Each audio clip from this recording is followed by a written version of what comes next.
খুশি কোথায় কোথায় গেল?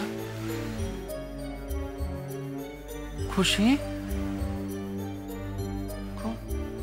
খুশি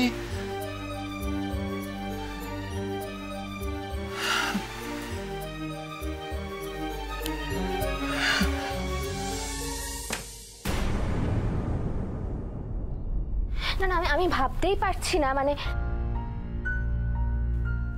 এটা তোমার প্ল্যান খুশি? এটা পাখির প্ল্যান, তাই তো? বাড়ির অবস্থাটা ভেবে দেখেছো? সবার অবস্থাটা ভেবে দেখেছো?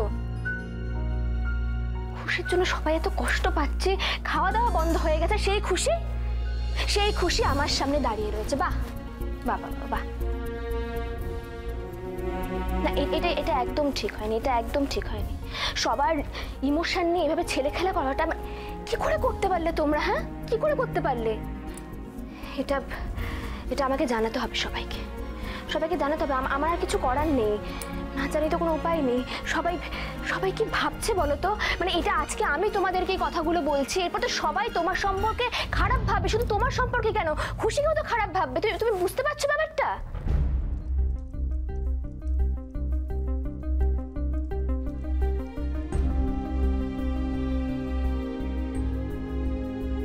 তবে একদিক দিয়ে ভালো হলো, এটা তোমাদেরকে একটা শিক্ষা দেবে। কি জানো, একটা মিথ্যে ঢাকার জন্য তোমরা হাজারটা মিথ্যে বললে, কিন্তু মিথ্যে কিন্তু চাপা থাকে না, এটা জেনে রাখো। কোনোদিন না, তুমি এটা প্লিজ করো না। দেখো, তুমি একবার খুশির দিকে তাকাও। একটা দিক থেকে তো এটা সত্যি, ওর তো শুধু শরীরটাই বেঁচে আছে, মন তো মরেই গেছে। ও অর্ণবকে ভালোবাসে, আর সেই অর্ণবই যদি ওকে অস্বীকার করে, তাহলে ওর বেঁচে থাকার দামটা কি থাকলো বলো?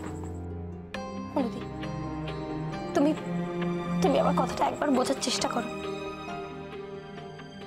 এটা সত্যি, এটা খুবই খারাপ হচ্ছে যে বাড়ির সবার মন নিয়ে এইভাবে খেলা হচ্ছে, কিন্তু আমাদের তো আর কোনো উপায় নেই। আমি বারবার অর্ণবকে বোঝানোর চেষ্টা করেছি, কিন্তু ও কিছুতেই বুঝতে পারছে না।